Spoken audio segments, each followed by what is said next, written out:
I want to just thank everybody for having us here, and I just have to say that one look at the agenda topic, all the topics on your agenda, um, you just see how complex a CFO's role is today, right? And anybody that's trying to get in to talk to a CFO needs to look at your agenda topics and say, this is how busy CFOs are and how complex their job is. But I really do appreciate you taking the time to stop and spend 45 minutes thinking about how the patient is impacted from a financial experience perspective.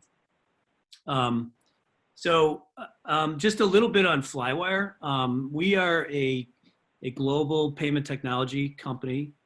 We are focused on highly complex vertical payment environments, and which involve consumers with high liability. So one of those, as an example, is higher education, in which we support some of the largest universities across the world in students paying tuition.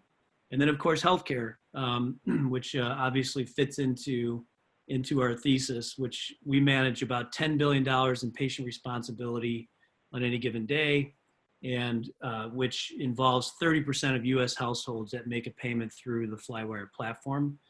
And we work with about 4 out of the top 10 largest health systems in the country. So our focus is hospitals, physician groups, and the health systems that tie those together.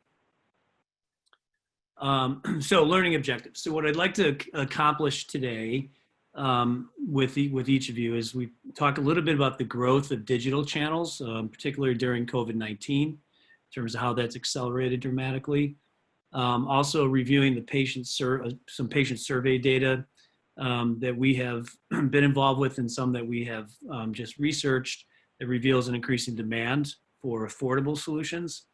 And then I want to take you through a brief CHI, part of Common Spirit Health, what their strategy was, and a little case study in terms of what they did to approach this and what they've gotten out of it in terms of results. So first of all, I think it always helps to level set by focusing on the consumer, the patient, and what their need is for digital solutions as well as affordable payment strategies.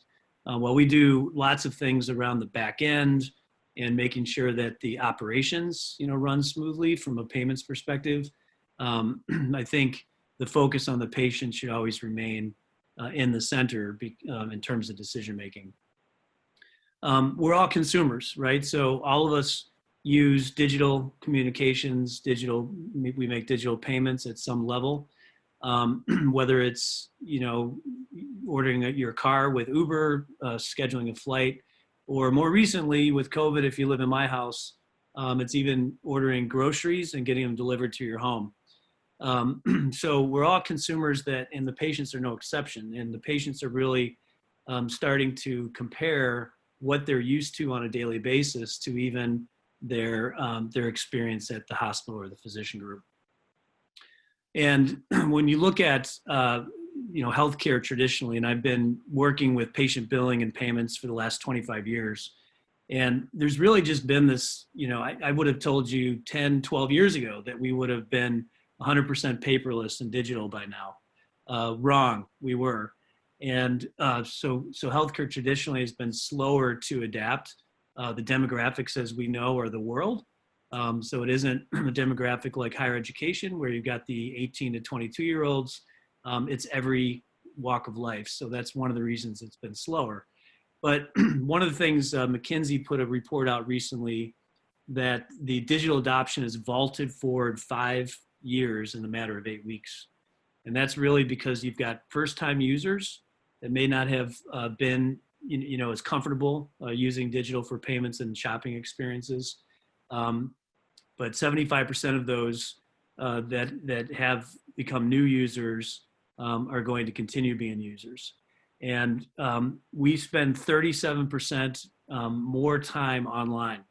And what this means is there's a huge opportunity for hospitals or any company, hospitals included, to really form meaningful relationships, to be able to connect and engage with patients very differently that you wouldn't have had the ability to do over the phone or via mail. And then when you look at the total consumers that use digital, that are expecting to use digital post-crisis, almost 1/3 are saying that it's going to become a critical component of how they live their lives moving forward. So some of this may not be a big surprise to some of us because we may use digital more commonly than others, but it's the overall demographic of the patients that is increasing rapidly. The other thing we look at is that 14% of the consumers are saying that they'd switch back to brick and mortar offline shopping after COVID-19. So very small number that are longing to go back to the old way. So once we've got these experiences, we're expecting to continue to have this digital experience. And most importantly, is it really has to be a satisfying experience. When you look at some of these stats, 73% of consumers say that current experience will influence who they buy from and how they spend in the future. So while that might be a difference between buying from Target versus some other competitor, it really involves, in many cases, the front door into the physician group or into the hospital as well. So those will impact buying decisions. 42% are spending less. They're spending less money from brands that haven't delivered a satisfying experience during the pandemic. So it doesn't mean it's too late. There are, we have digital experiences out there, mostly for the hospitals and large health systems. Surprising how many still don't have anything. But it certainly isn't too late. But there is a step behind if you haven't, according to these results, if you haven't been delivering an experience during the pandemic. So when we look at the strength of digital channels in healthcare, as I said, you can see here that even as recently as 12 months ago, almost 2/3 of payments were still coming offline. So still, patients writing paper checks. And just in the last several months within COVID, it's reached almost 50%. So it's almost 50-50 where just in the last 4 months in which patients are paying online versus still writing a check. So there's a lot of room to go and a lot of improvement to be made, but it's been moving very rapidly. So when we look at the digital side of things of consumers that are willing to engage and make payments and see their bills digitally, there's still the biggest problem that we're seeing right now with hospitals, and I'd be interested to see what your take is we have affordability problem. So even if you get a patient engaged with a $1,000 balance, 47% of Americans can't afford a bill over $400. So they just don't have the means of the savings to be able to do that. So you don't have to be a data scientist to know that there's a big gap. If they're able to spend $400 and the average balance at a hospital is anywhere from $900 to $1,200, then we've got a problem in terms of patients being able to pay their bill.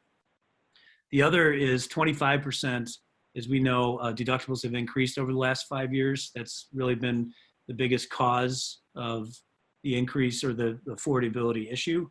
But 9 out of 10 consumers want to know what they pay up front, what they're going to owe up front. Surprised that's not 10 out of 10. Typically, everybody would have the desire to know what they afford, but I think from healthcare, they're still used to getting that bill after the fact. So this really kind of paints the picture of here's the environment that we live in. There really has to be a response to this in terms of using different methods and strategies to be able to address this. So the last piece of data that I'm going to throw at you is we did a very comprehensive survey with payments.com in which we interviewed 3,500 patients that have had a bill of $100 or more in the last year. And the responses came back as 90% of Americans want the option of a payment plan for uncovered expenses. So again, this may not be a surprise. When you look at the next stat of only 44% have actually used payment plans, it kind of highlights the fact that the part of the issue is access to payment plans. Many health systems very openly have said that they don't use payment plans strategically. It's more as a last resort if they have to do it. And in many times it's turning it over to the collection agency in which they negotiate a payment plan, which increases cost when you could have done it up front with your patient. The other thing is, in terms of looking at it strategically, payment plans perform very well. So 94% of payment plans, patients will pay on time or early. It's just got to be ensured that we're doing it the right way, engaging the patients, making sure their cards are on file and their cards are up to date, et cetera. But there really should only be about a 6% default rate. So there should be a strategy and with confidence that payment plans will perform. And then the last one is, from the survey, 57% of patients, when they were asked when they would like a plan to be offered to them, 57% said they'd like it at before or at the time of service. So this is the largest group of patients that when they come in for intake and scheduling and registration, they not only want to know what they owe up front, but they want their payment options to be able to pay over time if they have those options. The other 36% that isn't shown here are patients that would prefer to have their payment plans offered on their very first statement. So even those that want it that don't want it up front, they want those options when it becomes self-pay after insurance adjudication to show what they owe. There's 7%, the remaining 7% still want to make phone calls, and too many hospitals today are serving the 7% instead of the 93%. Okay, so kind of transition into many of these stats in terms of, how did CommonSpirit Health approach this and really kind of focus on what they consider to be their patient experience journey. And when you look at CommonSpirit Health, just to give some context, CHI, so Catholic Health Initiatives, is a division. They merged with Dignity Health just recently to form CommonSpirit. So of the participants that went live in March of 2018, it was 68 different participating hospitals in 12 different and separate markets.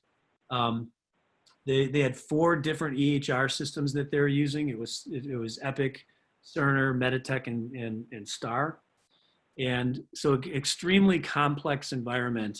And some of the challenges that they were faced with was that everything was managed through one of their third-party early out or EBO companies. So that's not the problem or the challenge. The challenge was that because of that, they had a lack of control over ultimately what that patient experience was. So they saw it as an important component to be able to engage patients the way they wanted to be able to collect the dollars the way they wanted to from the patient, and they had a lack of control over that. It was also a very highly fragmented online payment capability. So of their 12 markets that they have in the 68 hospitals, they actually had 24 different online payment experiences for patients. I didn't know, and I've been in this business a long time, that there were 24 payment experiences that really could be out there. And some didn't have any at all, that just never got live on it.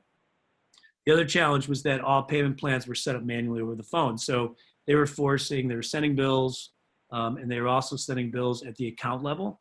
So each episode of care or visit was receiving a bill. So if a guarantor had 3 different visits with their family, they were getting 3 different bills on a monthly basis.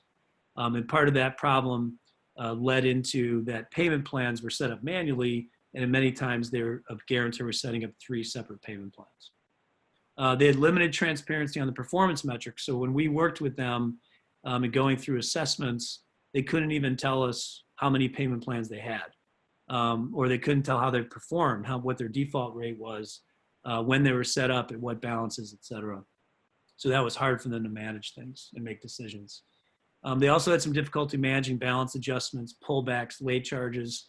So payments for the patient, as you know and your team well knows, get really, really complicated when all the noise happens after it becomes self-pay. So they had difficulty managing that, wanted to find a way to more automate that process.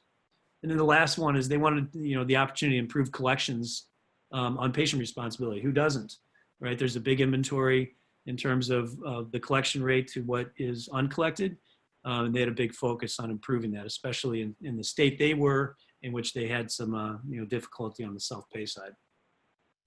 So when we worked with CommonSpirit, their focus was to do an assessment to identify the key opportunities to engage patients first. So they started with the consumer. They wanted a personalized experience. They wanted to a standard methodology across their EMRs, regardless of what the EMR was, so that they can be consistent in terms of taking phone calls across markets and hospitals. They also wanted to create a retail-like experience. So we were just talking about transparency. They ultimately want that on the front end when the patient's coming in. So that 57% that want to take payment plans or get payment plan offers on the front end, they wanted that retail experience along with their estimates. Another big priority of theirs was they wanted to allow patients to manage their financial responsibility with ease and a seamless experience that had innovation ongoing so they didn't fall behind.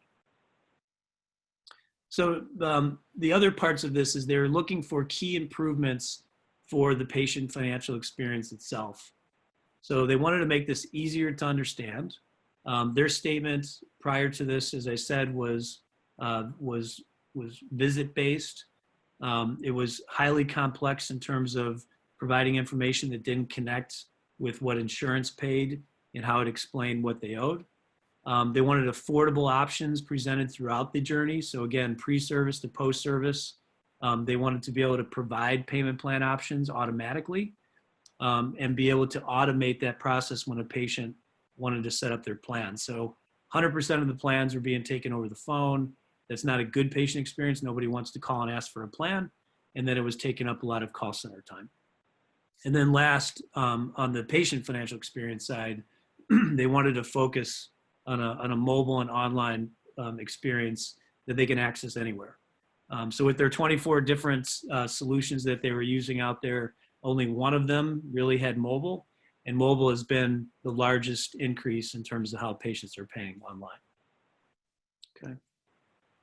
And then the last part of this, what really pulls into the way they approached this, was the key organizational objectives. So beyond what they wanted to do specifically for the patients, how organizationally could they manage this? They've got the EBO that is already integrated in managing statements.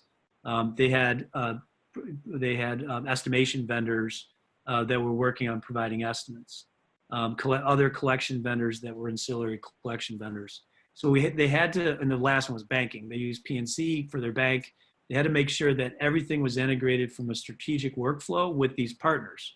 They weren't looking to displace these partners. They were looking to put a shot in the arm of the patient experience, increase collections, improve yield without displacing and changing everything. So they also, organizationally, they wanted to align with current banking partners like PNC. They also wanted to develop a new engagement model, which we talked briefly about. And organizationally, they wanted to automate payment plan management. So one of the things that the financial team did was across the board with their patient experience as well as their IT team, got everyone on board with these being organizational priorities, as opposed to just the financial priorities. They also want to increase transparency into the self-pay financial reporting. Again, the limitations that they had there were really important to measure performance, make decisions going forward. And then the last one, which is always important whenever you're talking about payments, is to improve and manage risk and scope related to PCI compliance. So organizationally, we always say that hospitals are a mall. There's lots of different shops with different merchant IDs that patients are registering for and making payments for. So how do you bring this experience together so that patients can go to one place, but still manage all the card data so it stays off your network? Okay, so what I want to show you now is those were the goals, both from a financial experience, organizational perspective, and then what did Common Spirit implement and what results are they getting from this? First of all, it starts with pre-service. And as they said, they wanted to have a retail-like experience. So they have, of course, scheduling, but building into the scheduling is price estimation, patient payment options on the front end, and being able to have patients manage it self-service. So what Common Spirit implemented with Flywire was the ability to provide those affordable options. So let's take an example of a patient that's registering and their estimated balance comes in at $1,000. And from that $1,000 estimate, what they would typically do is to say, how would you like to pay that, or would you pay for that today, or a down payment? Really hard conversation for the patient access folks to have. They're not collectors. They're trying to move patients in and out with efficiency. And talking about money is a really hard thing to do. So what we did was we used analytics on the front end first to identify the patient's capacity to pay. So if we get that information both historically as well as from soft credit information to know their employment status, to know their credit to debt ratio, to know their income, and be able to create a profile for that patient up front to say, you're going to owe $1,000, but we know that John Talaga is only going to be able to pay $150 a month. That's their capacity to pay. So within this experience, what shows up on the screen to the patient access rep is immediately those options that are tailored to that patient. So John Talaga is $1,000. Here's your 3-month option that you can pay. First, they're asking to pay in full, but then here's your 3-month option, 6-month, 9-month option to pay. If that patient says, and through that discussion, it kind of takes the bat out of the hand of having to negotiate from these patient access reps, because now they're just listing what options they have available, and then they can text the chosen option to that patient in real time or email, or the rep can actually activate a payment, take a payment, or activate the plan on behalf of the patient. So John Talaga says, yep, I'm going to agree to that 3-month plan. I can do that. I get a text. I log in, and I'm able to see that 3-month plan. I press activate, and now I have a payment plan before I've gone in for service. I'm not thinking about payment anymore. And one of the things that it does is it's increased the pre-service collections. It's also reducing no-shows and cancellations because they've put down a commitment in terms of not only a down payment, but a monthly payment. And the plan and the hope over time is that this will help increase patient loyalty and satisfaction. We're living in a subscription economy, right? Patients and consumers are used to paying on a monthly basis. So this gives the ability for these patients to register, start paying $100 per month, know that when they go in for service that they're covered on their expense. So, of course, going into the post-service journey, now that the patient's done that, they've had their service, there has to be this connected experience, because insurance is going to get billed the claim.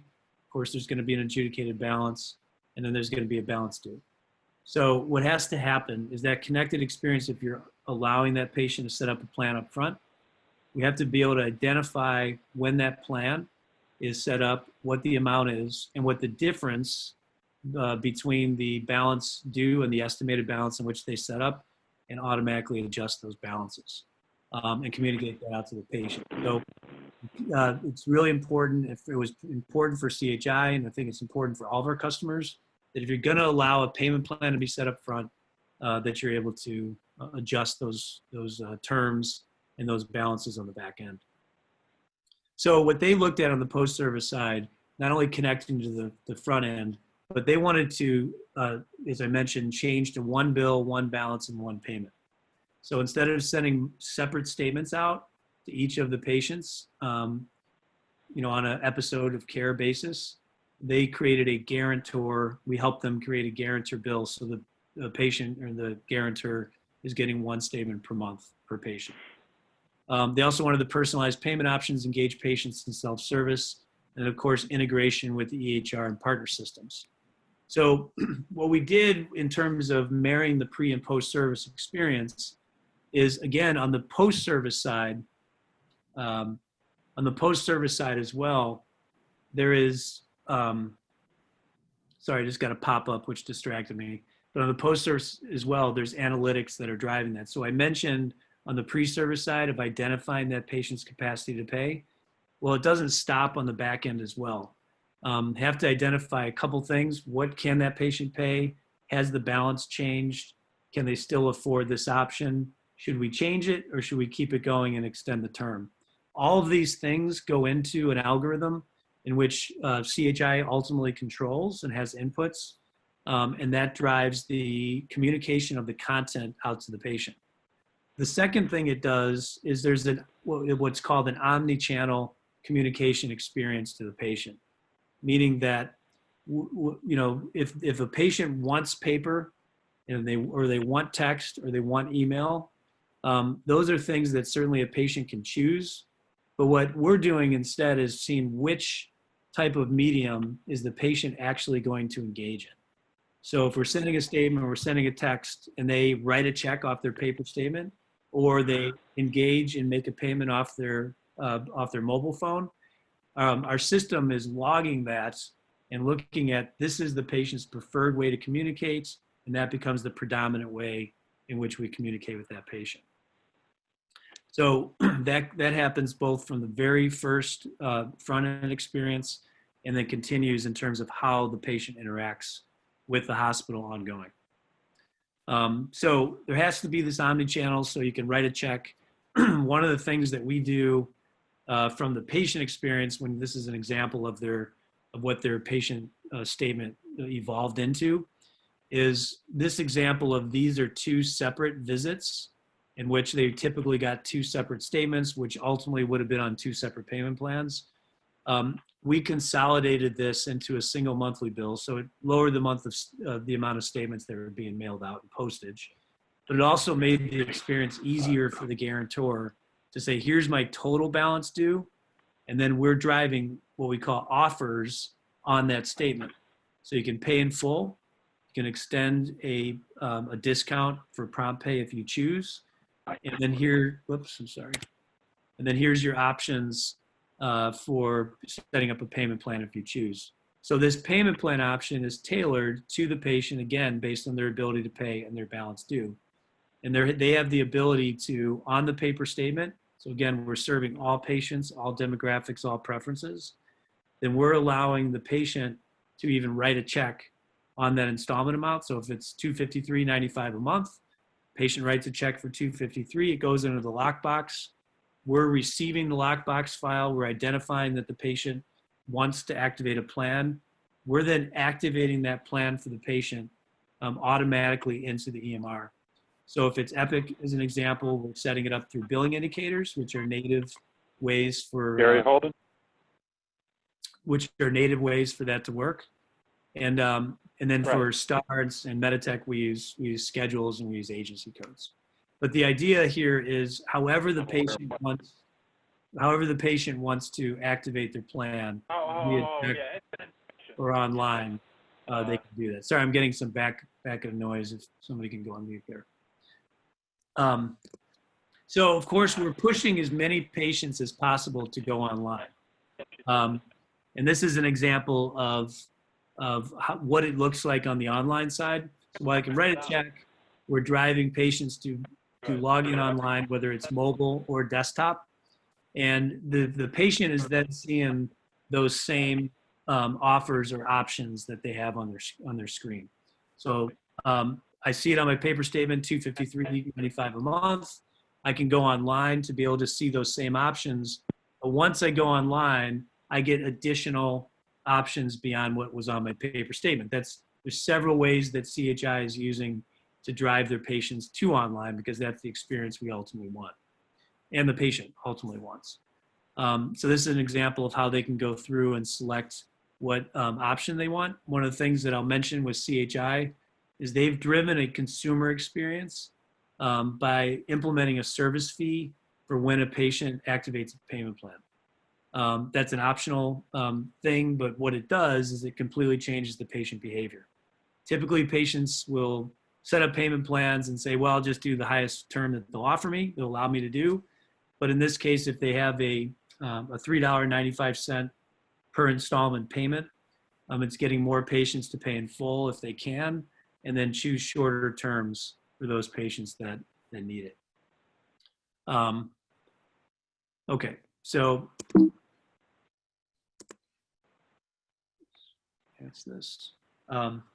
Okay, so let's look at some of the results. So this is all about yield, right? So a couple of the things that Common Spirit is still tracking on, and some of the things that they weren't comfortable, releasing. But we'll talk about the key things that they've achieved so far. So 74% of their payment plans, and in some months they've been up to 80%, are patient activated. So that means they're either writing a check, going online to their mobile device, or other online device to activate their plan without a phone call. So it's completely hands-free.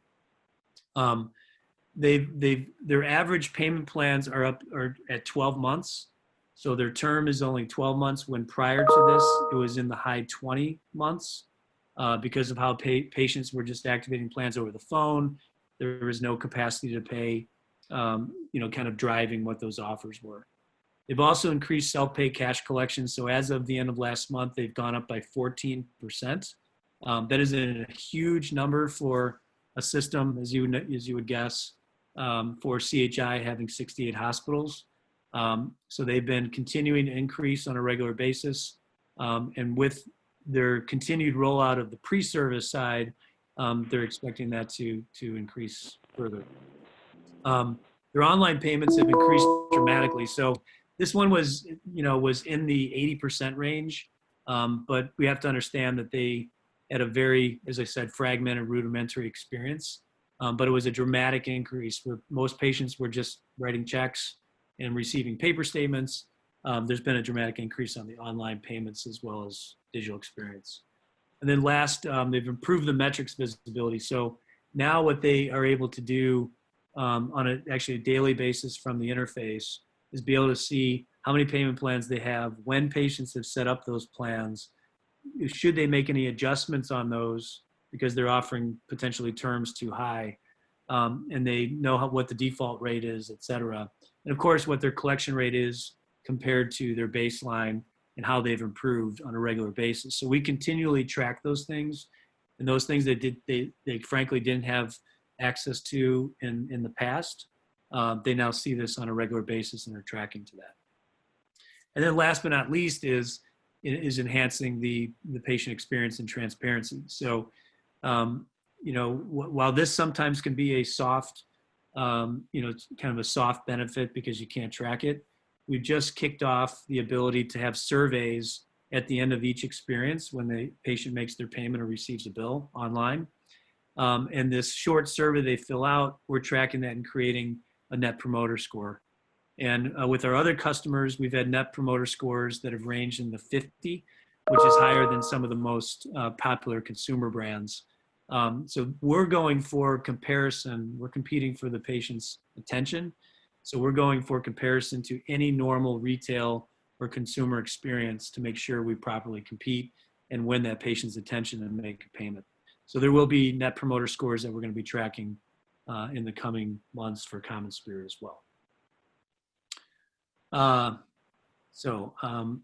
That is the end. I think I may have beat the previous person on that in terms of allowing a little extra time for questions, but hopefully there is some question and discussion that we can have around this. I'd love to hear about some of the experiences as well that some of your hospitals are managing as well.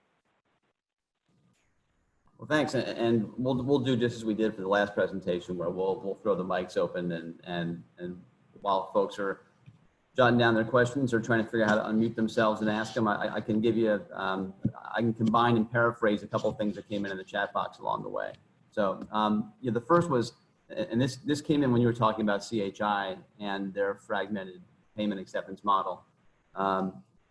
Comments basically, this sounds pretty overwhelming. How do you break these kinds of challenges into digestible pieces? So when you work with a new hospital or health system, what tends to come first? Does there tend to be sort of a natural pattern of which issues you resolve in a certain kind of sequence? Right. It's a good question. There's no one answer. So one of the things that I think all of us can appreciate is that when you've implemented a health system, you've implemented one health system, right? Everything's got a little bit different workflow, et cetera. So the key thing that we are guiding principles of any time that we work with a system they're ready to implement is standardized data, right? So there's always the ability to extract data out of the systems, whether it's Epic, Meditech, Cerner, in a standard format so that the system can then behave in a standard way. The biggest differences are how we send information back into the system. So as I mentioned before, like Epic as an example, all the workflow and work queues are typically managed on billing indicators. And what we're using is we're inserting billing indicators into the workflow so that normal processes can continue to happen. So when we look at consuming like a huge system like this, it's standardizing the data, it's agreeing to a standard way to put it back into EMR so they don't have to make changes.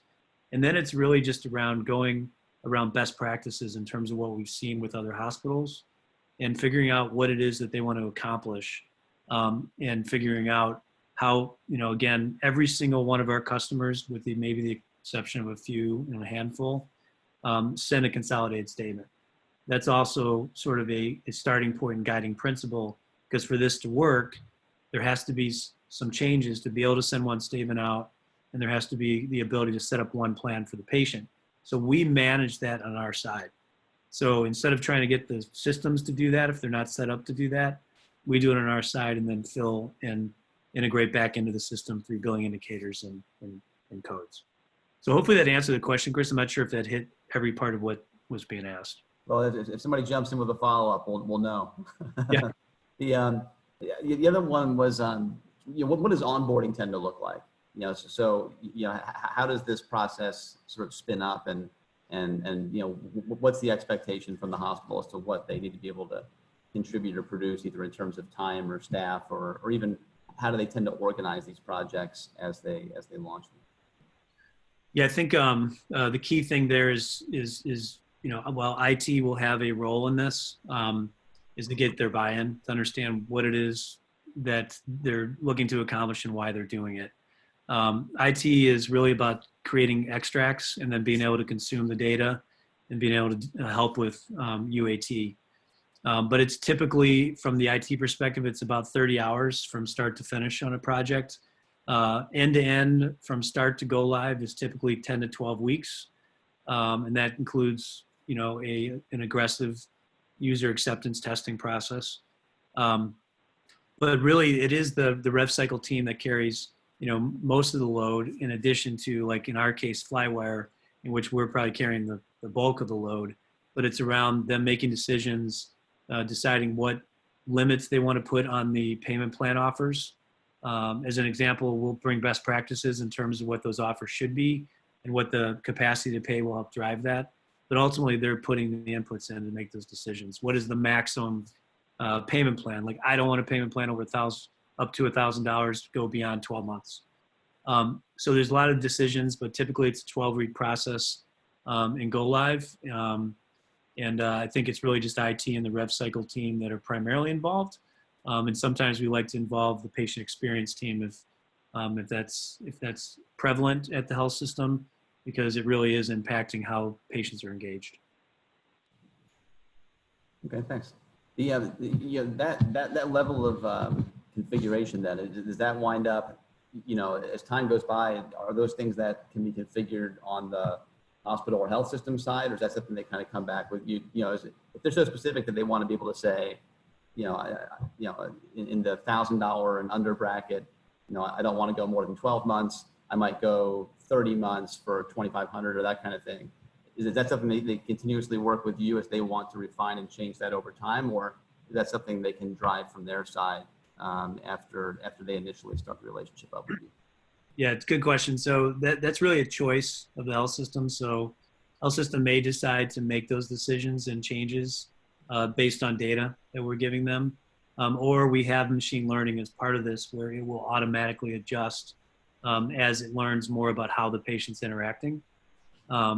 So we obviously recommend the machine learning side of this, because it's really making decisions in real time based on interactions. So that's really how I'd answer that question. There's other things that they would, the patients are the staff will be using data to make decisions on. But a lot of this is really with the focus of making decisions and then automating that process. CHI, I have to say, has done a remarkable job in terms of pulling in the right resources within their team, as well as leveraging some consultants that they were already using, to really get behind this project and make sure that everything's automated. And they continue to do so and innovate on this process. It's a big commitment for them. Still ways to go, but they're certainly on the right track, and they've been very happy. Okay. So those are the questions that were in the box. Do we have, does anybody else on the call want to jump in and ask others that they've thought of just in the last few minutes here? give a moment for that.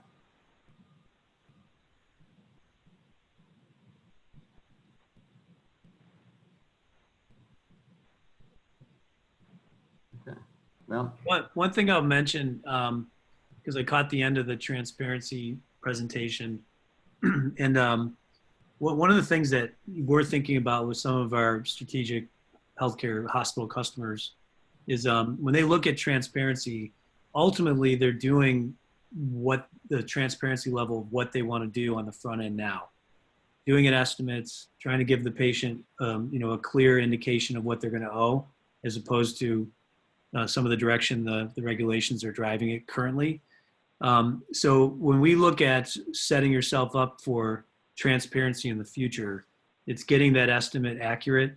It's being able to drive the ability to make a payment at point of service, which ultimately could be point of commerce when you're looking at getting that pricing and everything on the front end with pricing transparency. So the more you can set this process up, also it is setting you up for some of the future way of working with price transparency down the road. no, thanks. I mean, I think that's good insight that folks should be taking away from it. Yeah.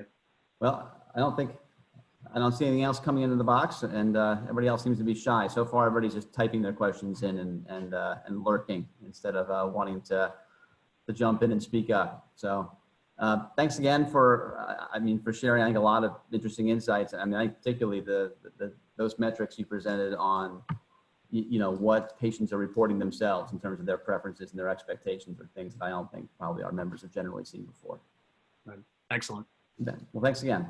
Thank you very much for having me. Thanks, everyone.